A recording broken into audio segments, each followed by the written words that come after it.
Welcome to MotoGP Mac, where MotoGP fans come to congregate and fanboys fear to tread. What's going on? How are we Nothing. doing? Firstly, I suppose, how are you feeling, CB, after your date with the doctor and zip and screws and plates? Feeling Yeah, good? Um, you're not a virgin anymore. I know, yeah, I got but Yeah, some hardware, Mm. So, yeah, exactly. that's I feel like 10 times better, man. I recommend that surgery. Just go ahead and do it. Get it over with. Good stuff. Good stuff. Mhm. Uh, Yeah. Yeah. Good to hear. Today's podcast is going to be a little bit shorter than usual, due to the fact that I'm actually on holidays. Oh yeah. Oh, that's nice. That I am so freaking jealous. You don't have no idea. Uh, You on be, vacation? But being demented by tits and ass all over the place, I must admit. oh, But that's perfect. yeah, I haven't been yeah, on vacation in 10 years. not with ourselves next year. It's not. Mm. Mm. Yeah, cats. But I will say, I'm in. Where the fuck am I? I'm in Portimao. Well, I'm about uh, 2 miles outside the city of Portimao, which is about 20 minutes away from the Algarve circuit or Portimao racetrack, as people would know it. But never fear, I have so staying hydrated. Ah, There Can't we beat the go. local Superboc, Hmm. vodka, whiskey, and coke, and water, of course. So There we go. yeah, so it's been a very weird week. I haven't made a video in over a week, so um, YouTube not in my good life. for you. So, but yeah, lots has happened while we're away, and while I've been this week, starting off with Simon Crafar being uh, new job to the stewards panel, which I think is really good, getting rid of Yeah. Freddie Spencer. But saying that, Is he I replacing Spencer? yeah, he will be head of the stewards, I think, which like Simon is a friend of the show, and it is a thankless and a job that you are never going to be seen as Yeah. right. So like it is kind of a poison chalice job, but I Damned think if you do, damned if you don't. yeah, I think Simon will be very good in it. The way, like he has the right, what I would call pedigree and experience. Like you Hmm. know, Freddie Spencer did have it, but they were completely different types of machines. You know, like Freddie has never ridden properly one of those latest spec bikes. Hmm. He doesn't understand the effort, so the difference, I suppose, in the competition, and the level of competition has moved on. Like we've talked about this numerous times of like no one is afraid of Marc Marquez, no one is afraid of Valentino Rossi, no one is afraid. Whereas go back into Spencer's day, do you know what I mean? There was five or six of them, and they were so everyone else was afraid of that five or six. So Hmm. for me, I think like it's a really good thing. I should actually start a poll to try and get into Dorna now and be one of the commentators, shouldn't I? Yes. There's a job going. There's a job going. But I no, think but that's what they need. They need people who are like forward thinking, keeping up with what's going on. And I think it's more. I think it's more consistency is what they need. Do you know what I mean? And And I think and he's a pro tech guy. I'm sick and tired of the everything's going to be back to kickstarts and spoke wheels. Um, so yeah, yeah. It was like look, I don't necessarily think that's a bad thing either. With especially with Simon, he's a friend of majority of the riders. Do you know what I mean? And he's well respected within the paddock, but also within kind of the senior leadership of Dorna and the FIM. So I think like it's a really really good appointment. I think it is a big loss though from um, the knowledge that he has. Like I don't see Jack Appleyard or any of those being able to, how would I say, do the tech stuff that he does.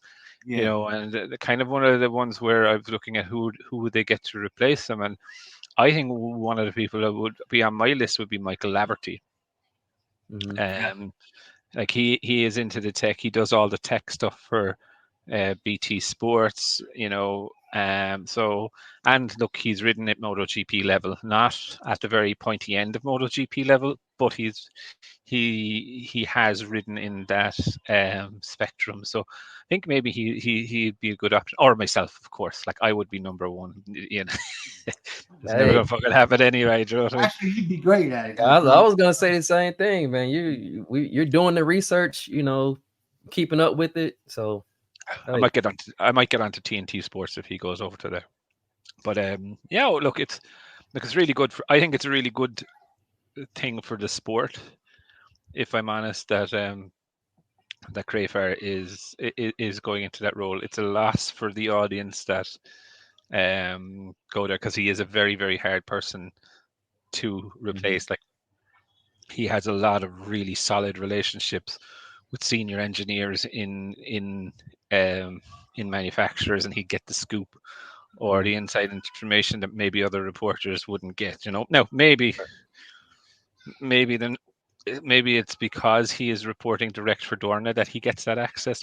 I don't know, but I think there's a big trust there with a lot of them. Yeah, it's a lot of respect for Simon. You can tell when he does his interviews that everybody in the team, for the most part, respects him, and they give him a somewhat decent, honest, review.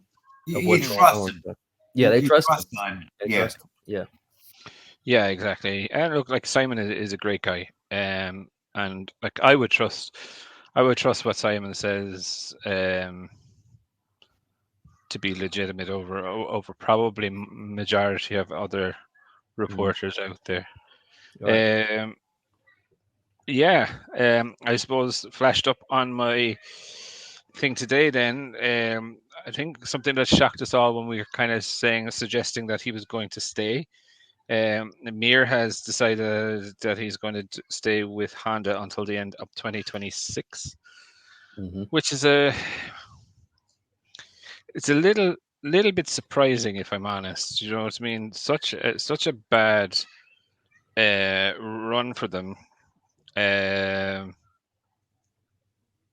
You think it was mostly for the money, or? I think so. But I'm also hearing that Trackhouse, as we know, they have signed Raul. But apparently they are going for looking at a young Moto 2 rider. And I'm sorry to say, it is not Joe Roberts. It's not Joe. Oh, man. Really? Huh. That's unfortunate. It's Agora. Oh. Okay.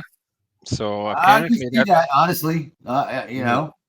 Yeah. So it is interesting. Like, it's an interesting move. Like, I like Joe Roberts. He's done really well this year, but I think he needs more than 1 year at the top to be saying, yeah, I'm ready, right? Like, the last few years, with the greatest of respect, he's been nowhere. Do you know what I mean? Like, he's had occasional good races, but the likes of like the Pedro Costas and even what's his name, Augusto Fernandez, Raul Fernandez, they all had multiple seasons in different classes at the pointy end. Do you know what I mean? So like, you could safely say the potential was there. With Joe, he seemed, and his team have seemed to be able to find the magic with the new tires, and that's the only way you can elevate his different. Like, he hasn't just turned around and become a half a second rider overnight. Like, Jordan, he has. There's no way you can just light the switch and go to every track and be that. I think the teams have found a really good base setting for him and tweaking it off. Not putting him down or anything, but I still think he needs a little bit more time to come. Like, he's in a good spot. He's back with American Racing. And remember, like, he left American Racing to go to Altrans, who were a top performing team. And then he didn't do anything there. Do you know what I mean? And now he came back to American Racing, where they kicked out what's his name, Rory Skinner. Dylan Kelly. Yep. Yeah. They kicked out Rory Skinner. Do you know what I mean? In the middle of a 2-year deal for Joe, Look, and I don't know, I'm not been thinking, but apparently the rumor has it that it's going to be Agora that gets the second seat in Trackhouse Racing next to Raul Fernandez, who was confirmed during the week. Mhm. So yeah, so Is that where a does that? 1 year deal, by the way? For Hmm? with Raul, to refresh my memory, is that a 1 year deal? Hopefully. I don't know. I would think not. I think it would probably be 2, I but think it you was never know. 2, but yeah. Yeah. There's only one more team left then, right? So yeah, so that brings it to the Well, yeah.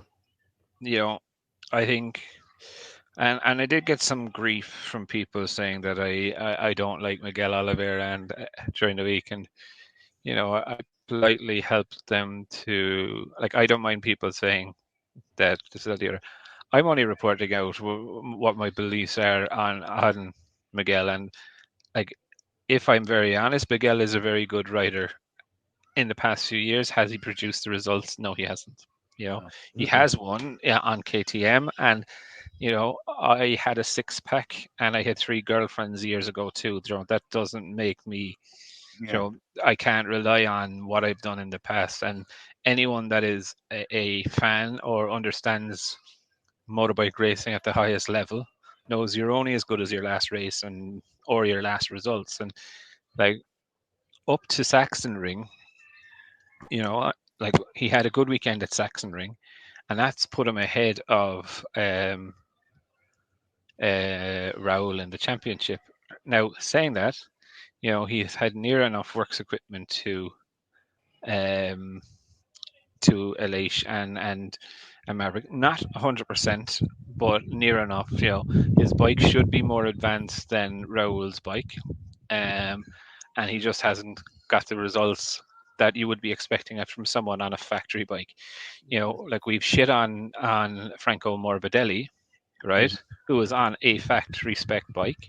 Is it the same current spec as Pecco's and Martin's? Probably not. And we gave him a hard time for not having the results. So we've equally given it to Miguel, who again should be further ahead of Raul than he is.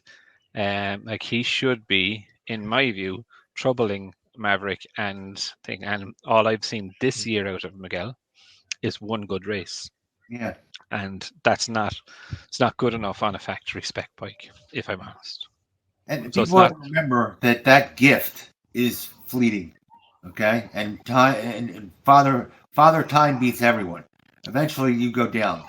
It's just that's Yeah, the way nature made it. So yeah. you have to And keep that in the back of your mind. but When I you think think, I think he's going to be perfect for, like, Yamaha. Like, they don't want someone that's 100 mile an hour trying to win every single fucking race right now. That's the last thing that they actually need. They need to have someone with experience and not necessarily always bring the bike home, but always gather the data that they're requiring, or give the feedback. And I think it's a smart move. I think it's actually a very smart move um if they bring him in, because he has an understanding of the Aprilia. I think it would be very smart if they brought Miller or someone ex Ducati, which I don't think they're going to get now. So if they bring someone in from KTM, they would then have, the Honda, they would have the KTM, and they'd have Aprilia feedback that they can use to better the bike. So they have riders from multiple manufacturers, all giving feedback. Now, I don't know what's going to happen with Jack Miller, if I'm very honest. He came out during the week and he was like, he wants to be on the grid, but if it's over, it's over. Does that mean that he's going to be just retire from racing and not go to World Superbikes, or something like that? I don't know, genuinely. I don't know why I wouldn't want to go to World Superbike. It has prestige now, but maybe it's because of the travel. Who knows? Well, look, that's it. Look, he has a wife and a young family now, Yeah. and traveling around the world, maybe it's not the thing, but saying that if it is in the pinnacle class of the sport, then 100% it is definitely worth it. Um, but yeah, I think he would be a good fit for the Yamaha. Not sure if that is going to um, not sure if it's going to sit well, I suppose, in that. The other thing I've noticed actually about being here in Portugal, I passed a good few Repsol Honda or Repsol garages, actually. Sorry, not Repsol Honda. But all the garages now have Danny Pedrosa stickers Oh man, yeah. on it. Now they've either always been like that. I don't remember seeing them last year though, or you know they've just started a campaign of going remembering the past, if you know what I mean, Yeah, I rather was than gonna say, why would they put it on now? yeah. So I just thought it was funny when I was going past. I was like, oh, a Danny Pedrosa one. They're stuck in that Danny era. So no Mark Marquez Honda stickers or anything. No, Oh, nothing. No, Oh, nothing. man. I thought it was interesting, you know. Yep. Also in the news during the week, Mark was it Mark? What did Mark say? Oh, Mark was also on about that if the deal with Ducati didn't work, there was a deal in place with KTM and Aprilia. That makes sense to me. I mean, yeah. Yeah, but if you remember, Mark said that I never had any contact with them, or I never had a. yeah. Do you know what I mean? And this is Yeah. this is the thing that I don't like. Like, why come out 3 weeks after it? Do you know what I mean, or a month after it? Hmm. Just like if you're talking to people, like, it's not sacrilegious, right? It's you're out of contract. Everyone is out of contract. Well, majority of people are out of contract. Everyone is talking to everyone. Everyone knows everyone is talking to everyone. Then you come out and deny it. It doesn't really make sense. Of course, obviously, his preferred options were a factory bike in Gresini, which he only came out and told people after the fact, or the factory Ducati. And if that didn't work, then he was going to go KTM, which I think he is. I think that's where he was more likely to go. Um, but then saying that, he would have been slightly nervous, I suppose, going to KTM, looking at the season that they're having this season. It's not great, and it's always very it's always very funny and fitting. Like there's not one rider really besides Pedro that can get anything out of the bike, and now even Pedro is struggling. Like he went to Austria with a one-way ticket to find out what exactly is going on. Um, when I look at it, it would be a very risky move to go to KTM because they can't seem to sort out what it is, and KTM have not come out and criticized the riders because they can't. You know what I mean? Like, if 3 out of 4 can't get the performance out of the machine properly, Hmm. you know, it's it's not a problem with the riders; it's a problem with the bike, and we know from what Jack said that they're still on version 1 of the frame. So Hmm. Yeah, yeah, I'm wondering, just like the same way that they had the steel trellis chassis at one time ran into a horsepower flex barrier. I'm wondering if they're at the same situation now in MotoGP period, whether it be the aluminum or the carbon fiber or regardless, where they're saying, okay, we're running into a problem. We hand the thing any more horsepower, it's just hitting a wall. You know, yeah, it seems yeah. to be a problem across the board, not just one manufacturer. If you look at it. I do get you, right, but saying that chassis now, or that frame, is nearly in development 10 months. Do you know what I mean? You would think it's something that they would have had version 2, version 3, version 4. Like I would have expected them every Yeah, two that's true. two months, That's true. 2 months to have. Now, don't get me wrong, you're 100% right with the Aprilia have come out and said like they tested a carbon frame last year, and they're even saying look they're struggling with it, and they're probably 12 months off running Yeah. a carbon frame from what they've said. So like if you look at that, Aprilia would have spent the bones of 3 years. And even uh, Ducati said they're due for update on their chassis. You they recall. they are they are well, everyone's going to get an update on the chassis anyway in 2027, right? So Well, I don't think they'll uh, need it because yeah, horsepower's They gonna be really shit. don't. They really don't. yeah. I was reading something interesting though, that Stoner has backed up saying that Ducati believe they have something for the reduced capacity CC, so that's why Gigi Dall'Igna was pushing hard for it. But I'm going to shock you. I reckon a lot could go in line 4 for 2027. Mm. And I was sitting. I was. You think I, Ducati's gonna go in for inline four? I think there's possible for the racing. Yeah. Wow, A- that And would be a I shocker. yeah, and I remember I did the video with the KTM guy, right? But I was actually sitting in the sunbed yesterday, and I was like going, no, it's actually a pity that I'm thinking about MotoGP while on holidays, right? But it's Yeah, that's true. like Yeah. why would it make sense for someone to go? And then I was looking at it and I was like, okay, if we stripped a V4 naked and an inline 4 naked, right? And take off all aero, remove the rear ride height, what would have the advantage coming out of a corner? And sure, the V4 would have the power advantage coming out. Do you know what I mean? You twist it, crack the throttle, and go, "Wah!" They Mhm. inherently have more horsepower. All Yes, right. And more torque. the inline Yeah, torque, 4, yeah.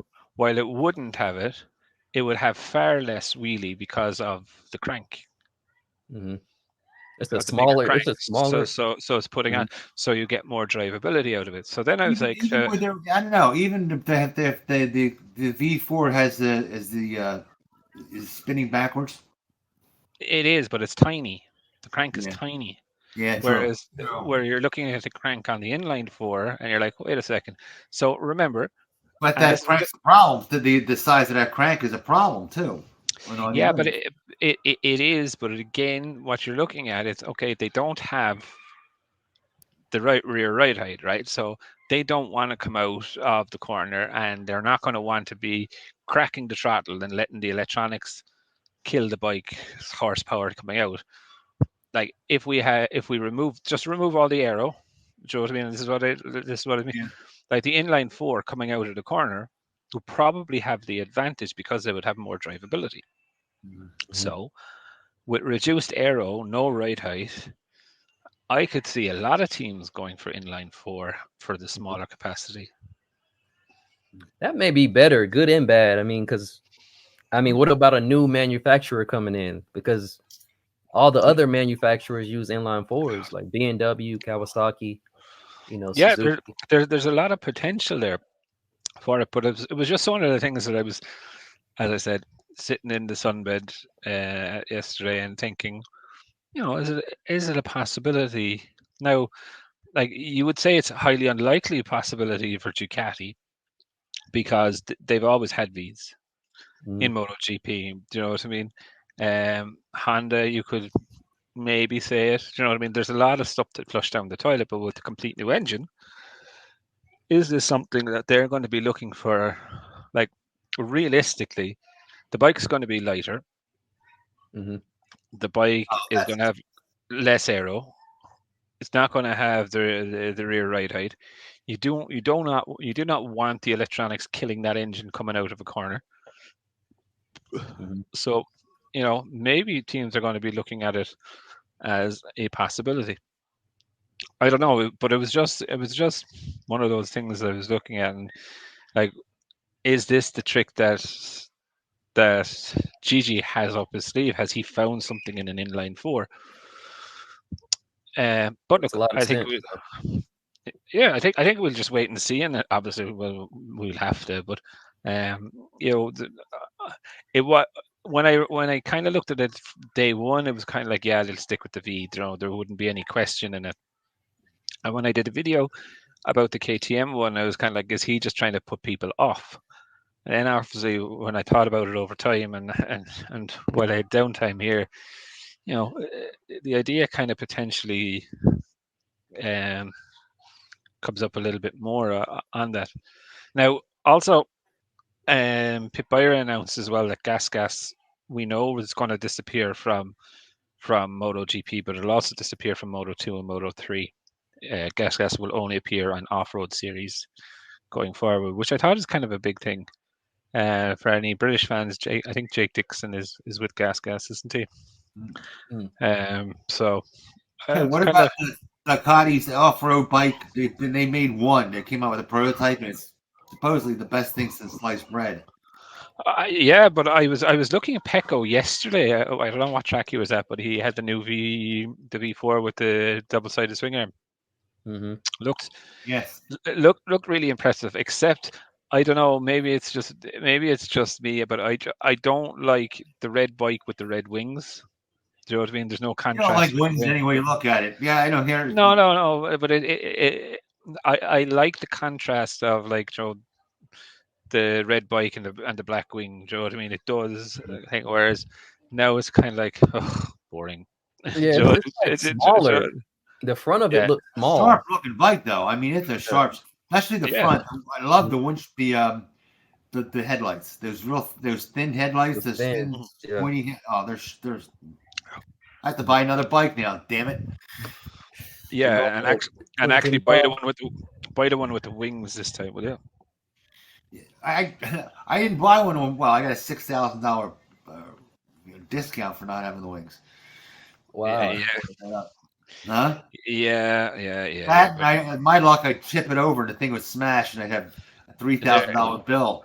Nah, you can buy aftermarket ones there now for like $400, $2,000. There's maybe no, at the you're gonna start. buy a Ducati and then put aftermarket wings on it. Now, come on. Yeah. That'd be kind of yeah. You see all these dickheads with an R1, and all of a sudden they have wings on it. There's no R1 except for that. So listen, people do stupid fucking things all the time. Do you know what I mean? I even know a fella that has one, took off the factory wings, put on the cheap wings, and he'll put back on the factory ones when he sells it. Because he was paranoid that the fucking thing would fall over, or someone would kick it over because they're greedy fucks. And thing. Now, the other thing that I was reading during the week, and I thought it was really interesting, was about Bastianini. And a lot of people think Bastianini jumped the gun signing for KTM because they reckon that he would have got the factory seat in Aprilia over Bezzecchi, which I can't disagree with, really. Do you know what I mean? You know, because like himself and Maverick, they're kind of cut from the same sort of cloth. They need to be nurtured and supported and all of this stuff. And I really can't see why they're going to a KTM team who we know, you know, are fucking lethal. Like, do you know what I mean? You don't perform, you're gone. As simple as that. Whereas, like, you know, even if you're not performing in Aprilia, you're still loved. You know what I mean? So I just find it incredibly. Love is for poets. Yeah, it is. But, you know, like, you could see there was a problem. You could see there was a problem there. When they signed Jorge Martin, I personally think he ran away from the battle, you know, or it was a money thing. But look, we'll wait and see. Did any of you watch the Suzuka 8 Hours? No. What bike won it? Honda, was it Honda? Honda CV. Yeah, Honda won it. Really? Well, I'm telling you, I'm stepping in shit. Yeah. They had Zarco. They had Zarco. Oh. Mhm. Yeah. And I'm surprised it stayed together. Ducati have announced that Pecco is interested in doing the Suzuka 8 hours on a Ducati next season. Oh, I'm okay. surprised they would let him do that. Yeah, I know. I reckon if he wins this world championship, they let him do whatever the fuck he wants. Do you know what I mean? Okay. The Ducati, I think the Ducati finished 4th. So I was watching it, and the Ducati was in 3rd with about an hour and a half to go. But the V4 is far more thirsty than the inline 4. Yeah. Yep. More More power, more fuel.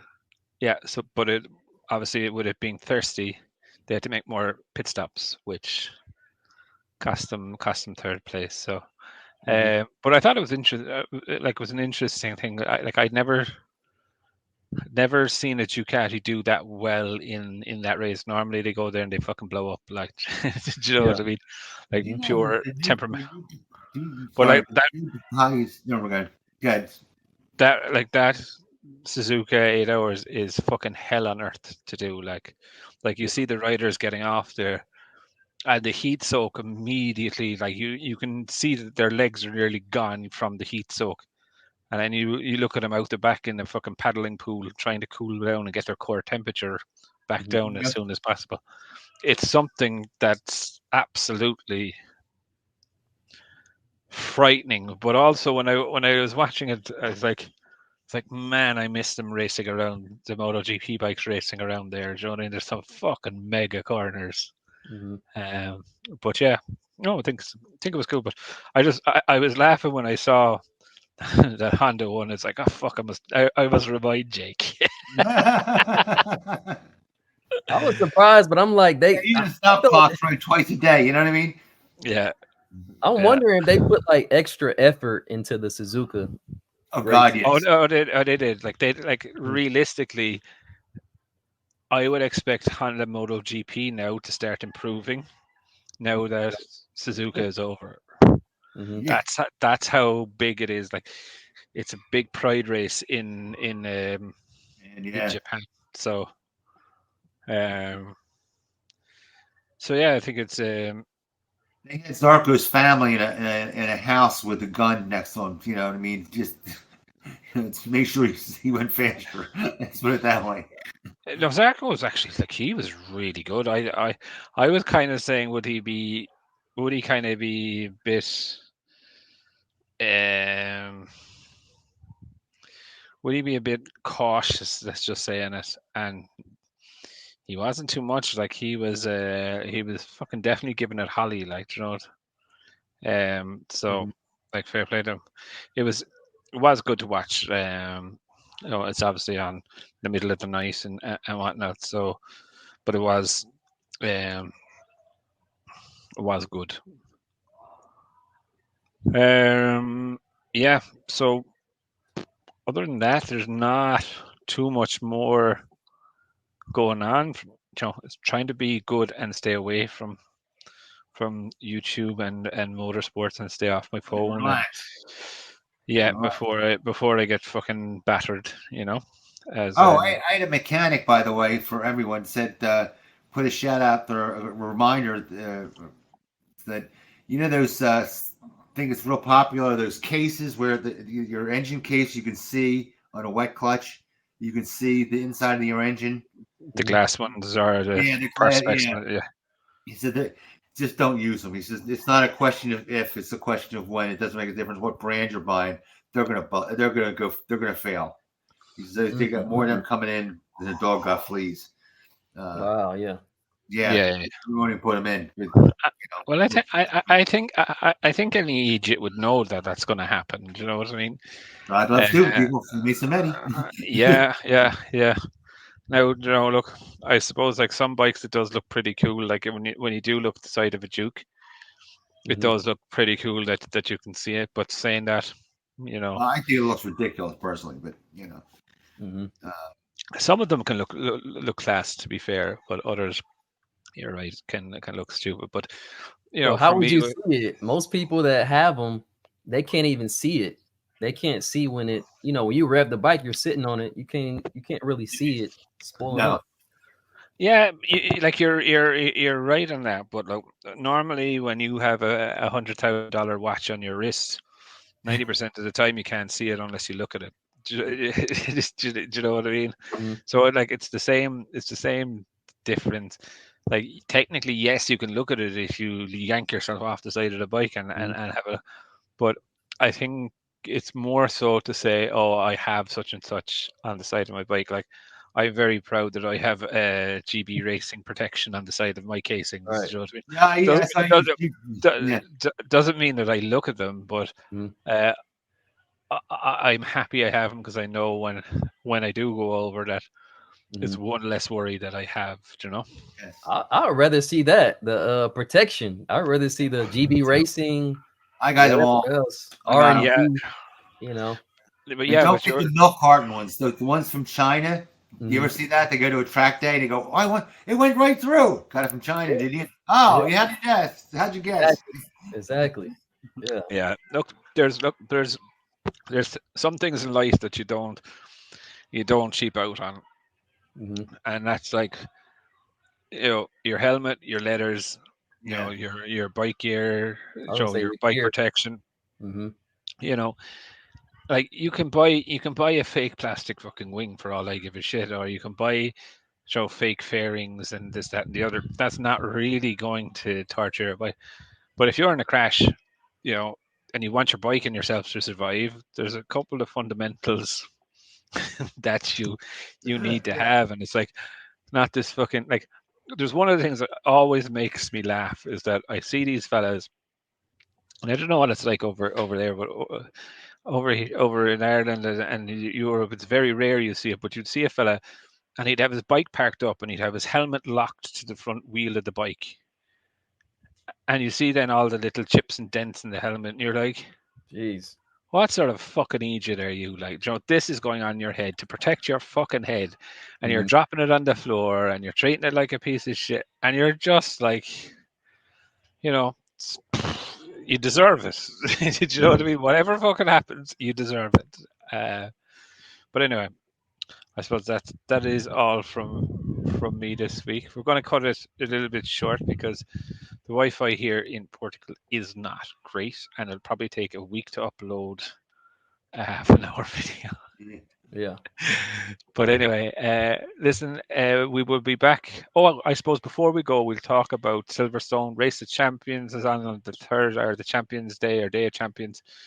There's a lot of good auction stuff there to get actual memorabilia from past and current raiders, all going to really good charities. And then I suppose we have the Silverstone race weekend, which I can't remember who won it last year. I think it was Alicia Spagaro, wasn't it? I did the video, but I did the video so long ago I can't remember. Mhm. I was gonna say Alacia or Pecco. I don't know, one or the other. Yeah, yeah. Well, like Silverstone is a turning circuit, really. Do you know what I mean? Yeah. So I would be favouring the Aprilia, but saying that, not a lot of the Aprilia riders have shown a lot in a couple of weeks now. So I don't know, is Mhm. this thing, but for me, I'm going to go that Marquez is going to take a sprint race win. You think so? I think so. I think he's going to come back full of piss and vinegar, and I think he's going to do a sprint race win. I think He's got to qualify well. he has to qualify well. Yeah, Mhm. Yeah. If he I does, don't yeah, know. you're right. If he qualifies well, it can stay on two. You always wonder if he's going to stay on two wheels, though. He's like a dog chasing a cat. Once he gets excited, he's like, "I want it, I want it, I want it," and you can see him overshooting, no matter how good he is. yeah. I look, and I don't really think you can take that away from him because that's what No, that's what's that's what what's makes him fast. Yeah. that's what makes him who he is, and that's maybe you could even say separates the good Then- from the great. And It's like he always takes that gap. Like he sees a gap and he's gonna hit it. well, If he's yeah, taking yeah, that like inch, you know. Yeah, like again, I think Mark is just one of those riders that he has to go for it. Hmm. He knows nothing else. Like if himself and his brother were walking towards the door, there would be a race between the two of them who get to the door first, just so they could walk through the door first. Hmm. Everything turns into a competition for him, and like that is a good thing. But when he gets to the because he is in the later half of his career now, it's going to start getting frustrated where the mind is capable, but maybe the body is not, or the body is capable and the mind is not. Do you know what I mean? Yeah. He's lost that millisecond of reflex and thought, and I just hope, just for his own good, like because it killed me to see Rossi fucking delighted that he scored a top 10. Yeah. You shouldn't be fucking there if you're racing for top 10 or top 15. You should be fucking gone. Do you know what I mean? Hmm. And I don't want that to happen, Mark. And I would prefer to see Mark go earlier with dignity, Yeah. then go later with that. So let's wait and see. I think it would be. I But think it would be. I what? He stays in shape. That kid never gains an ounce of weight. He's always training. Hmm. That's going to keep him as sharp as he Yep. can be. He's gonna that fights off father time as much as possible. Um, He wants another one. yeah, he wants Maybe another one bad. two. He Yeah, wants maybe two. Maybe. Oh yeah. Okay. He has to get two. Yeah. Because if he gets one, he's leveled Rossi. If he gets Yeah, two, he's blown him away. Do you know what I mean? So, yeah. Mhm. yeah, I have a conspiracy. Do you think that Pecco, with him being a VR46 guy, do you think he is gonna prevent Marquez from equaling Rossi's record? I think it'll be a driver. Yeah, Hmm. you I know, can. They're talking about it. They have to be talking about that in the background. What do of You're course. teammates with him. He stole one from me. right? You know, Do you think you think Pecco's going to foul up Marquez? I think he's gonna try to prevent him a little bit. I don't know. I mean, He'll want to beat him. I think he'll want to beat him, of course. But Mhm. do I think he's going to do anything underhanded to do it? No. not underhanded, but he's gonna be on his P's and Q's, for the next this I'll tell you season. what, he's going to try hard. He's going Yeah. to try Oh hard yeah. Oh because yeah. Oh yeah. that's easy, you I know. think, yeah, I think what I think CB is saying is right to a point, right? I think there's definitely conversations within the VR46 Academy and a certain amount of pressure already on Pecco to ensure that he does everything possible to beat Mark Marquez, right? I don't think Pecco is going to turn into a nasty character um, uh, in the way of doing it, but you know, but I don't think the teammate to Pecco makes a difference. Like if it's Mark Marquez, it's Mark Marquez. If it was Enea Bastianini, the drive to beat Enea Bastianini or Marquez would be the same. Do you know what I mean? So I Mhm. think like first rule and only rule of racing is beat your teammate. He's the only person on the grid with the exact same equipment as you. Um, so for me, when I look at it, I don't think there's going to be anything underhand, but I think yeah, I think Pecco's he's just going to come out and be the same that as any other. Like right now he wants to beat Mark Marquez and he wants to beat fucking every other rider as equally on the grid. And I don't really necessarily think that's going to change. I think there's going to be more added pressure Mhm. if it comes down to the tight sections. Like if we looked at say last year's championship, if that was Pecco and Mark, there would be a more enhanced pressure on Pecco than just the title. Do you know what I mean? It's defending Rossi's uh, thing. So I think yes, that could come into it, but I wouldn't think the rest of it. Okay. But anyhow, on that bombshell, we will wrap it up for today, and I will be back again Friday with fresh content. Friday, because we have a free practice session from Silverstone. And hold me back, guys. Trust me, I need help. The new Huh? Ducati is 1 full second faster than the old one, and my skills are shot. I shouldn't buy it. I don't need that. I need that like another hole in my ass. But Trying I'm to going break a record. second. Well, if you had another hole in your ass, you could talk more shit. Yeah. Anyway, You're my mentor. that's it. Yeah. I have 4. Anyway, on a bombshell, we'll wrap it up there for this week, lads. Thanks for joining, and see you all again very, very soon. All right. Take care, folks.